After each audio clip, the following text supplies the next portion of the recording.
Subscribe कीजिए और देखिए एक दिल दहला देने वाली हॉरर स्टोरी और नए स्टोरी के नोटिफिकेशन के लिए बेल आइकन क्लिक कीजिए।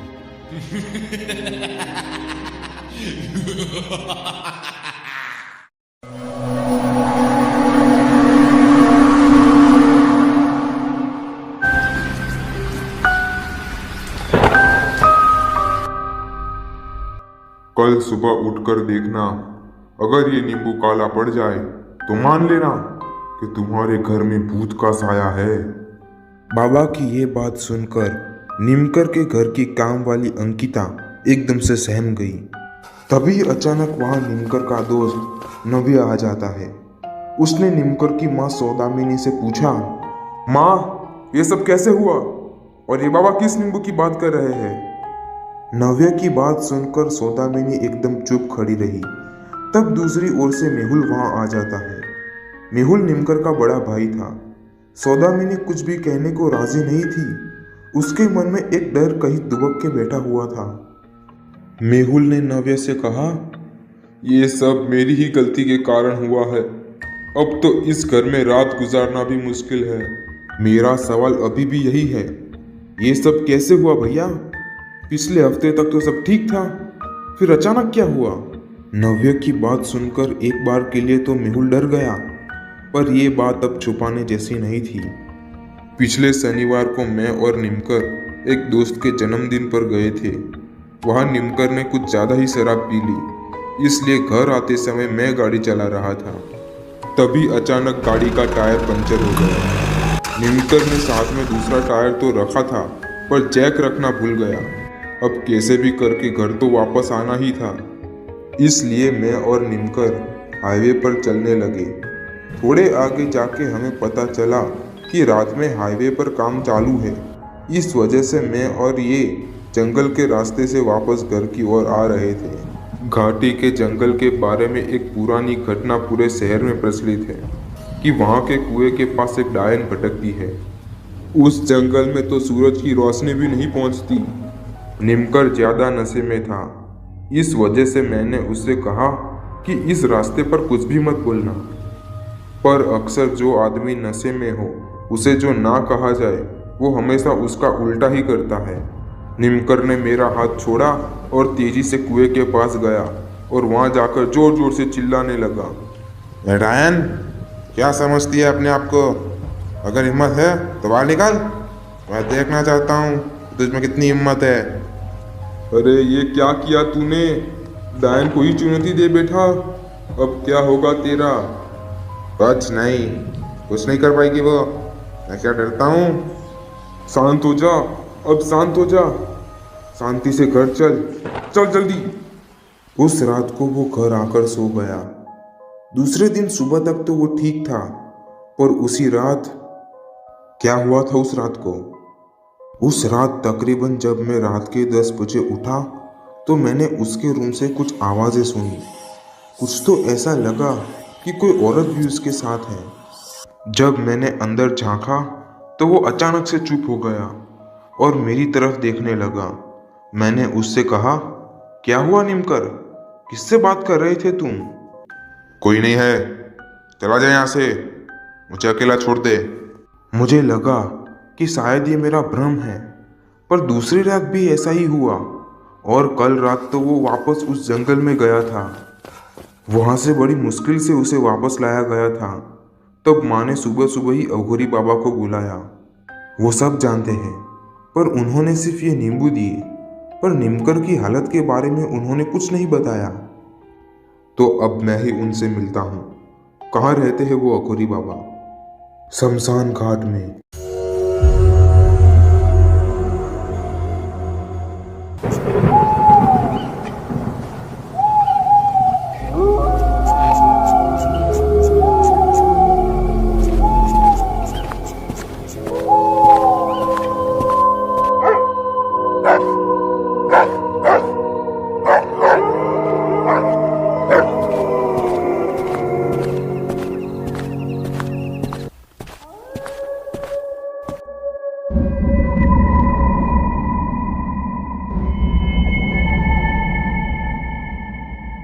जय महाकाल अघोरी बाबा।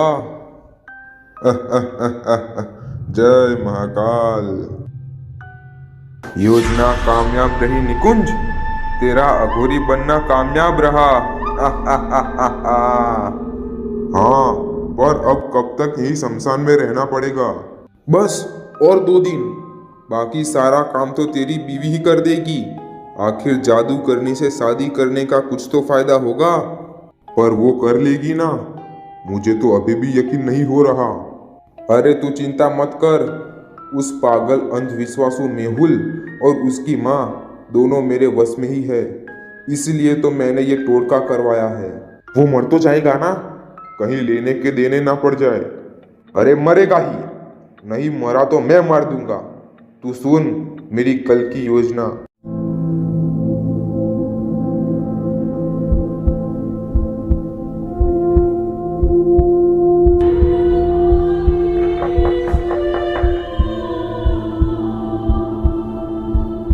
बाबा आप आइए आइए। क्या हुआ? नींबू काला पड़ा कि नहीं? पता नहीं बाबा। मेहुल जा नींबू लेकर आ। अभी लाता हूं। माँ, बाबा, नींबू काले पड़ गए, ये देखिए। तो फिर ये तय है कि इस घर में और नीमकर के ऊपर डायन का साया है। बाबा, मेरे भाई को बचा लीजिए, कुछ भी करके उस पे से डायन का साया हटाइए बाबा। अवश्य अवश्य बेटा, इस पे से डायन का साया उतारने का एक ही उपाय है। तभी वह नव्य आ जाता है। वो उपाय क्या है बाबा? आज रात को मैं वापस यहाँ आऊंगा और नीमकर को लेकर शमशान में जाऊंगा। वहीं से उस डायन को भगाया जा सकता है। ठीक है बाबा, मैं और निमकर तैयार रहेंगे। तुम नहीं, सिर्फ नीमकर, सिर्फ वही आएगा। उसके साथ घर का कोई आदमी नहीं आ सकता। पर बाबा आप चिंता मत कीजिए भैया, मैं निमकर के साथ जाऊंगा। मैं तो उसका दोस्त हूँ, इसलिए मैं तो जा ही सकता हूँ। क्यों बाबा? ठीक है, तुम आ सकते हो।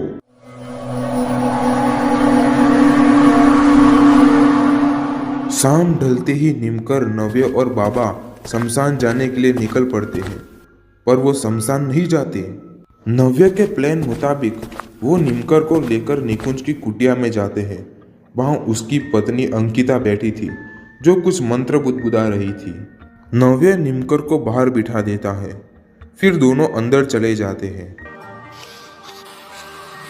सब तैयार है ना अंकिता? तेरा टोटका काम तो कर रहा है ना? हाँ, कर रहा है।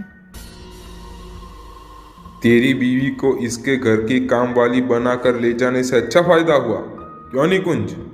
क्या नहीं, मेरी बीवी काले जादू के बारे में बहुत से टोटके जानती है।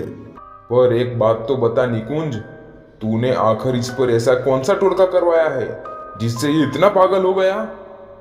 ये कोई ऐसा वैसा टोटका नहीं है नव्य, ये मसान का वशीकरण है। एक बार ये वशीकरण किसी पर कर दिया तो वो इंसान कभी नहीं बच सकता। अब मरते दम तक ही ऐसा ही रहेगा। ये मसान है, मसान। मेरी बीवी अंकिता ऐसे बहुत से टोटके जानती है, पर मसान का वशीकरण इनमें से सबसे खतरनाक है। अब निमकर नहीं बच सकता। तभी वहां अचानक से निमकर आ जाता है। मैंने तुझे अपने भाई से भी बढ़कर माना और तूने मेरी जिंदगी बर्बाद कर दी। क्यों किया तूने ऐसा? ये यहाँ कैसे आ गया? कहाँ रखा था तूने इसे? मैं तुम लोगों को नहीं छोड़ूंगा। तुमने इसके साथ मिलकर मुझे बर्बाद किया है, मैं तुम्हें नहीं छोड़ूंगा। क्या कर लेगा तू? कुछ नहीं, तेरी माँ और भाई ने तुझे मेरे भरोसे छोड़ दिया है। तभी निकुंज ने नव्य को कुछ इशारा किया और दोनों निमकर को समझाते हुए कुटिया के बाहर ले जाते हैं। निकुंज निमकर को समझाने लगता है कि तभी नव्य ने पीछे से आकर निमकर का गला मोड़ दिया और निमकर जमीन पर गिर गया और उसकी वही मौत हो गई। ये क्या किया तूने? मार डाला इसे। अब क्या करेगा तू? इसके माँ भाई को क्या जवाब देगा तू? मैंने जानबूझ के नहीं किया, पर मैं इसे नहीं मारता तो ये हमारा भांडा फोड़ देता। पर अब क्या करेंगे? इसके माँ और इसके भाई को कैसे जवाब देंगे? कुछ नहीं होगा। तू चिंता मत कर। मैं इसके घर फोन कर देता हूँ और इसके भाई को बोल देता हूँ कि इसने कुएं में कूदकर अपनी जान दे दी। ये वैसे भी पागल था, तो ज्यादा बहाने बनाने में हमें कोई दिक्कत नहीं होगी। वो तो ठीक है, पर अब क्या? एक काम करते हैं, इसे किसी को पता न चले ऐसे कब्रिस्तान में जाके दफना देते हैं। पर इसे दफनाएगा कौन? और ऐसा आदमी कहाँ मिलेगा? तू किसी को जानता है क्या?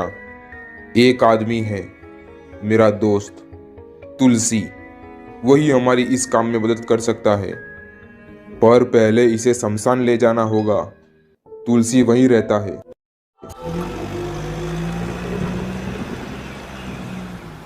उसी रात निकुंज और नव्य रायपुर जाने के लिए निकल पड़े। गाड़ी में निमकर की लाश पड़ी थी, जिसे उन दोनों ने सफेद कपड़े में लिपट रखा था, जिनमें से खून की बूंदें बाहर दिख रही थी।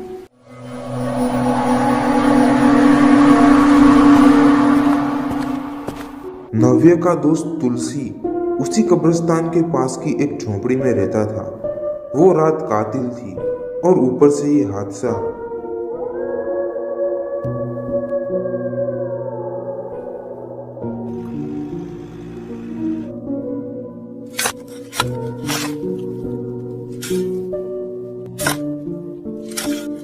जल्दी कर तुलसी, जल्दी कर।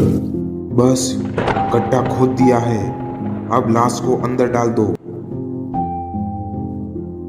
तीनों ने लाश को उठाकर क्रूरता से उसे जोर से गड्ढे में धकेल दिया। निमकर नाम का कांटा अब हमेशा के लिए हमारे जीवन से निकल गया। ध्यान रखना तुलसी, इस बात का किसी को पता नहीं चलना चाहिए। तू चिंता मत कर नव्य, मैं किसी को नहीं बताऊंगा। नव्य ने तुलसी को कुछ पैसे दे दिए, फिर तुलसी वहां से चला गया।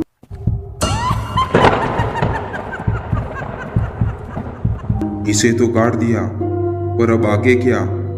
इसे जिस वजह से मारा था, वो वसीयत जिस पे तेरा और मेरा नाम है, वो तो इसके ही घर में पड़ी है। हाँ, पर दिन में तो वहां नहीं जा सकते, क्योंकि वो मेहुल और इसकी माँ वही होंगे। तो हमें रात को ही वहां छुपके से जाना पड़ेगा। हाँ बिल्कुल, फिर करोड़ों रुपये हमारे। हाँ, तो कल रात में और तुम वहां जाएंगे, ठीक है? तब तक यहीं अपने घर में रहते हैं। इसके बाद नव्य और निकुंज अपने अपने घर चले जाते हैं।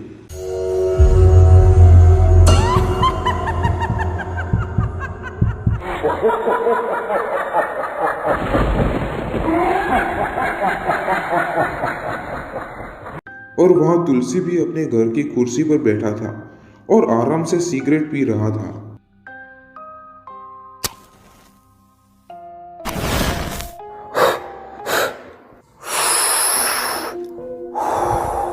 तुलसी सोचता है कि उस लाश के हाथ में महंगी अंगूठियां थी, कम से कम लाख रुपए की तो होगी ही। वो मिल जाए तो बाद में ऐसी मजदूरी नहीं करनी पड़ेगी। इस पर ज्यादा न सोचते हुए तुलसी फावड़ा लेकर जहां निमकर को गाड़ा था, वहां उसकी कब्र के पास पहुंच जाता है। तकरीबन आधे घंटे तक वो कब्र ही खोदता रहा। आधे घंटे से ऊपर हो गया है। लाश तो मैंने ऊपर ऊपर ही रखी थी, फिर भी क्यों नहीं मिल रही? जमीन खा गई या आसमान निकल गया? तुलसी और गहरा गड्ढा खोदने लगा। फिर अचानक ही एक आवाज आई, मिल गई, लाश पर रखा हुआ पत्थर मिल गया। तुलसी ने लाश पर रखा हुआ पत्थर हटाया, पर इसके बाद उसने जो देखा उस पर उसे यकीन नहीं हो रहा था। लाश कहाँ गई? अंदर का गड्ढा खाली था, अंदर की लाश गायब थी। तुलसी डर के मारे कब्रिस्तान से बाहर निकल गया और अपनी छोटी सी झोपड़ी में घुस गया। तुलसी ने लगातार लाइट की स्विच चालू बंद की, पर लाइट चालू ही नहीं हो रही थी। बाहर जली हुई लालटेन की थोड़ी सी रोशनी झोपड़ी में आ रही थी। अचानक तुलसी को घर के अंदर एक छोटा सा लाल प्रकाश और सिगरेट के धुएं की बू आने लगी।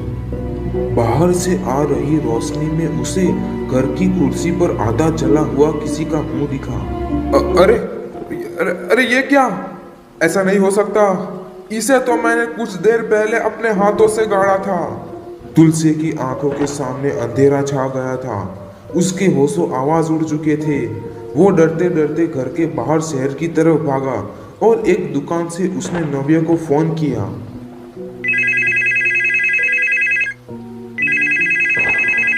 हेलो, कौन बोल रहा है भाई? वो भी इतनी रात गए, क्या काम है? मैं तुलसी बोल रहा हूँ साहब। तुलसी नाम सुनते ही नव्या की नींद उड़ गई। बोल तुलसी, बोल, क्या हुआ? नव्या, नव्या भाई, निमकर आ चुका है। वो आ चुका है। कब्र में उसकी लाश नहीं है, वो जाग गई है और वो मेरे घर में बैठी है। मुर्दा जाग उठा नव्या, मुर्दा जाग उठा। क्या बोल रहा है तू? तू जानता है वो मर चुका है। तूने उसे गाड़ा था, तो फिर वो जिंदा कैसे हो सकता है? मैंने उसे अपने हाथों से मारा था, पर उसकी आत्मा को मैंने अपने आंखों से मेरे घर में देखा है। चेहरा जला हुआ, आंखों की जगह पर सफेद गड्ढे। वो बहुत भया।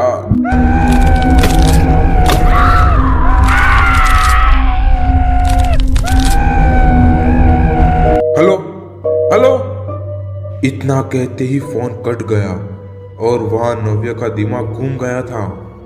तभी अचानक नव्या के घर की डोरबेल बजती है। रात के 12 बजे थे। नव्या इतना डर चुका था कि वो बिस्तर से भी नहीं उठ पा रहा था। तभी कोई घर का दरवाजा जोर जोर से खटकाने लगा।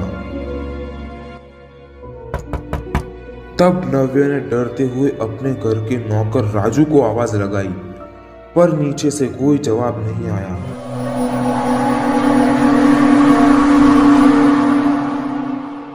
घर का नौकर राजू नीचे किचन में सोता था। इस वजह से नव्या मोबाइल की टॉर्च करके नीचे आता है। राजू भाई, राजू भाई। राजू कोई जवाब नहीं दे रहा था। आखिरकार नव्या ने घर के दरवाजे के डोरबीन से बाहर देखा और बाहर का मंजर देखकर नव्या के पैरों तले से जमीन खिसक गई। बाहर नीमकर की लाश खड़ी थी। नव्या डरते डरते किचन में चला जाता है। किचन में राजू सोया हुआ था। नव्या ने उसे उठाया और कहा, दरवाजे के बाहर जिंदा मुर्दा खड़ा है। ये बात सुनकर राजू को पहले तो डर लगा, पर फिर उसने घर का दरवाजा खोलकर देखा, पर बाहर कोई नहीं खड़ा था। यहाँ कोई नहीं है साहब, शायद आपने डरावना सपना देखा होगा। पर नव्या जानता था कि ये कोई सपना नहीं है। उसकी आंखें कभी धोखा नहीं खा सकती। फिर भी वो अपने कमरे में चला गया। उसका पूरा बदन पसीने से लथपथ था। इस वजह से वो कपड़े बदलकर वापस सोने की कोशिश करने लगा।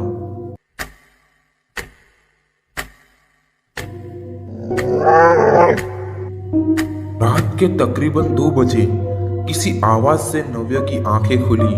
आवाज पलंग के नीचे से आ रही थी। अब ये किस चीज की आवाज है? वो थोड़ी देर डर के मारे बिस्तर पर बैठा रहा।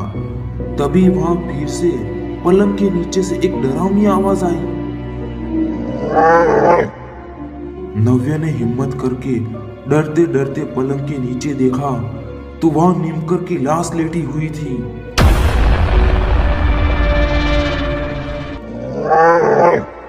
मुझे क्यों मारा नव्या? नीमकर की लाश देखकर नव्या बहुत डर गया। नहीं नहीं, मुझे माफ कर दो नीमकर, प्लीज। मैं तुम्हारा दोस्त हूँ, मुझे नहीं चाहिए तुम्हारी वसीयत। मुझे माफ कर दो। अब मैं अकेला नहीं हूँ। अंकिता ने जिस डायन को मेरे पीछे छोड़ा था, अब वो भी मेरे पास है। नहीं नहीं। नव्या वहां से भाग जाता है और नीचे किचन में राजू के पास आता है, पर राजू अपने बिस्तर पर नहीं था।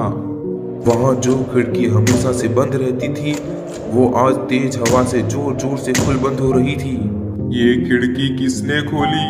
नव्य ने खिड़की के बाहर देखा तो वहां झाड़ियों में राजू की लाश पड़ी हुई थी। नव्य डरते डरते बाहर आ जाता है और उसने निकुंज को फोन किया और उसे सारी बातें बता दी। तभी अचानक से घर की लाइट चालू बंद होने लगती है।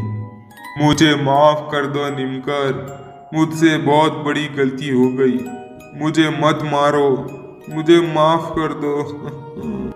अभी ऊपर से पंखा नव्य के सर पर गिर जाता है और उसकी वही मौत हो जाती है।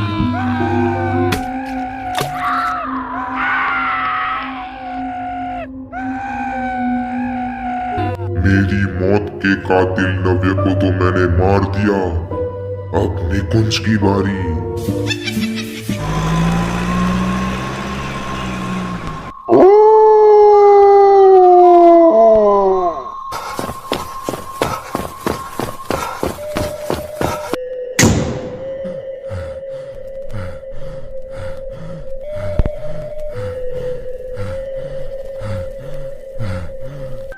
ये सब कैसे हुआ रितेश?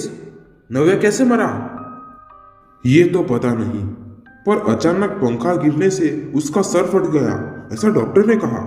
निकुंज ने घर की छत पर देखा, फिर उसने नव्य की लाश की तरफ देखा।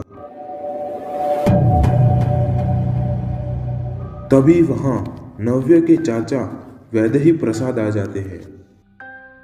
बस अब कितनी देर तक बैठे रहेंगे? अब जल्दी से मुर्दे को शमशान में ले जाओ अंतिम संस्कार के लिए। हाँ चाचा, मैं तुलसी को फोन कर देता हूँ, वो सब तैयार रखेगा।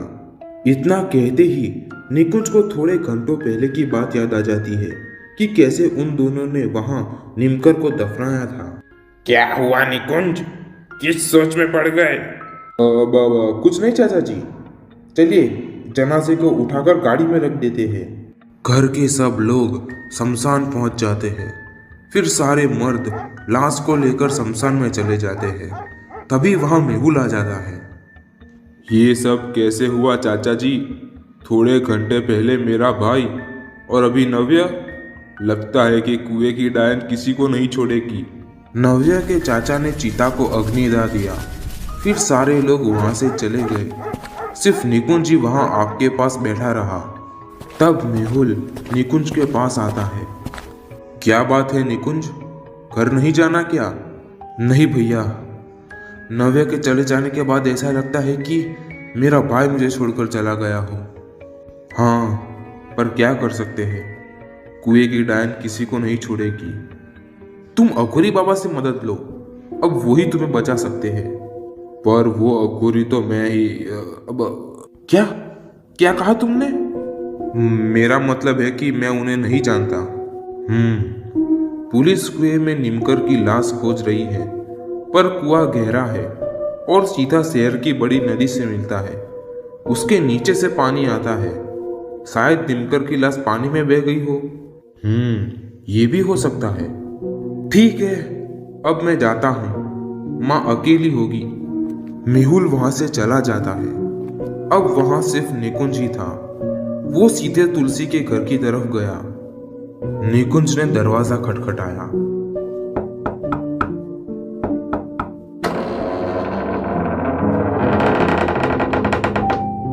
ये क्या, दरवाजा खुला है?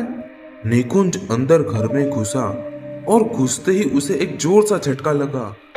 उसने देखा तो पंखे से तुलसी की लाश लटक रही थी। ये क्या, इसने हत्या कर ली? क्या नव्य ने जो फोन पर कहा था वो सच है? क्या निमकर की आत्मा वापस आ गई है?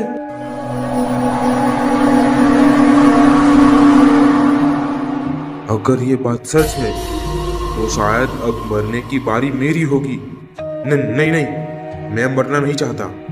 हाँ, एक काम करता हूँ, आज रात ही वापस लंदन भाग जाता हूँ, पर इससे पहले वो वसीयत हासिल करनी होगी। इतना सोचकर निकुंज वापस अपने घर चला जाता है, पर वो अंदर से बेचैन था।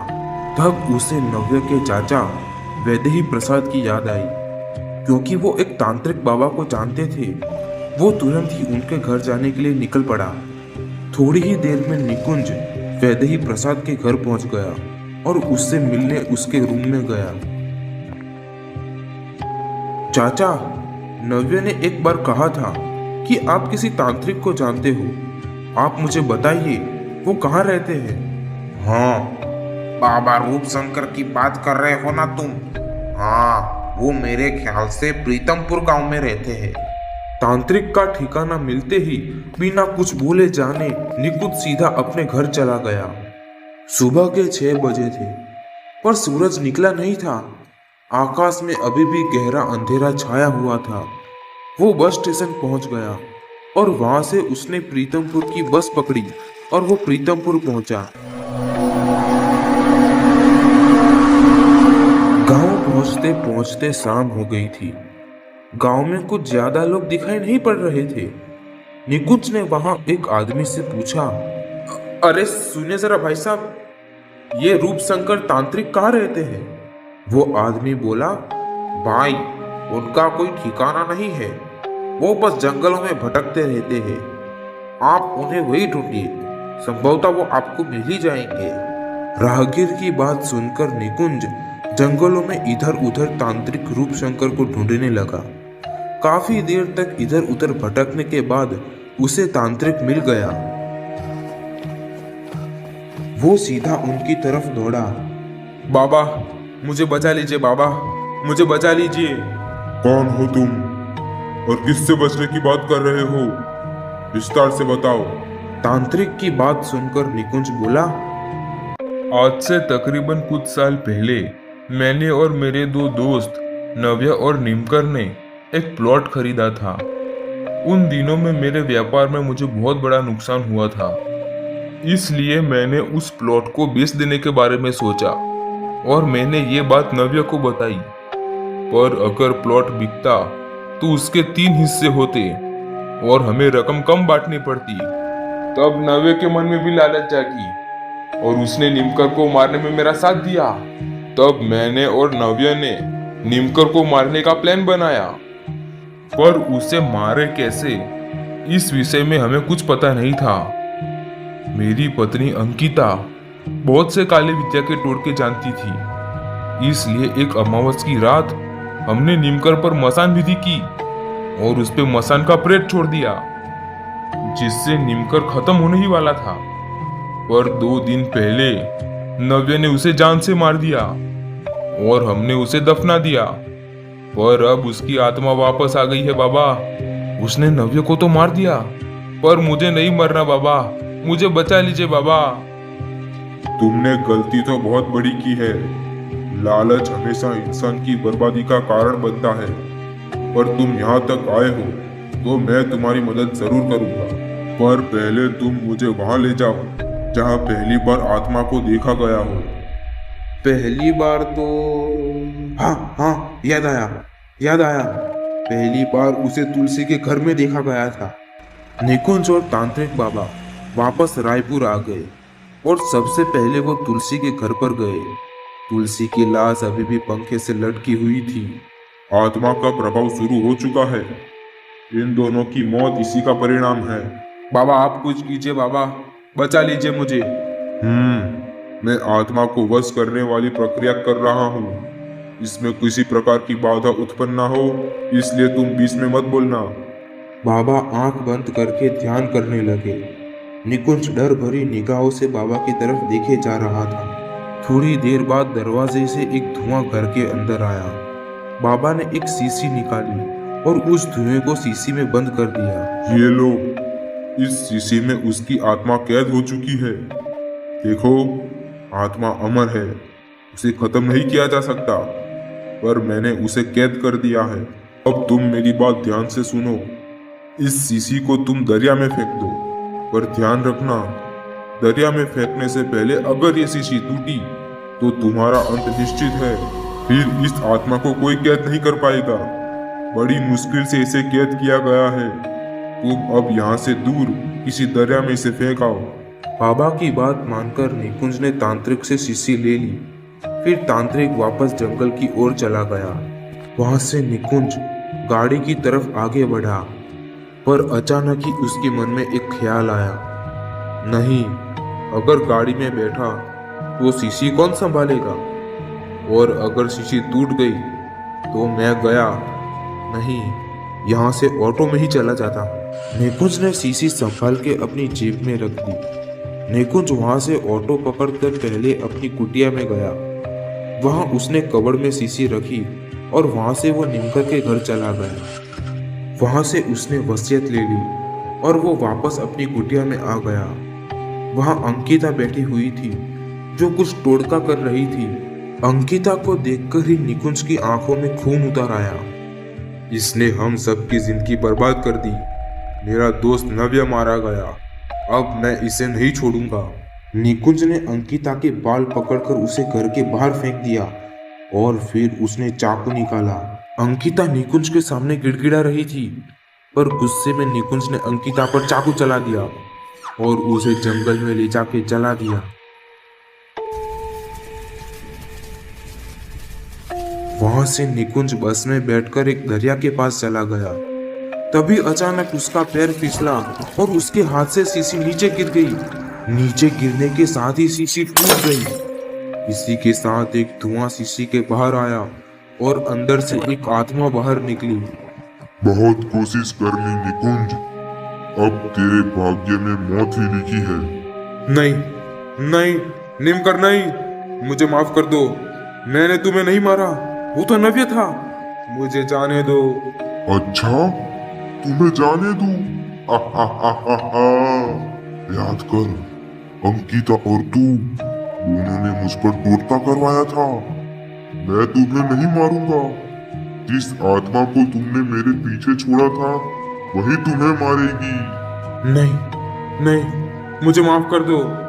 निकुंज वहां से भागने लगता है। वो आत्मा भी हंसते हंसते निकुंज के पीछे भागती है। तभी निकुंज हवा में उड़ने लगता है और उसके शरीर के टुकड़े टुकड़े होने लगते हैं। वो दर्द से चीखे जा रहा था और उसका शरीर दरिया में गिर जाता है। मेरे सारे हत्यारे मारे गए, अब मुझे शांति।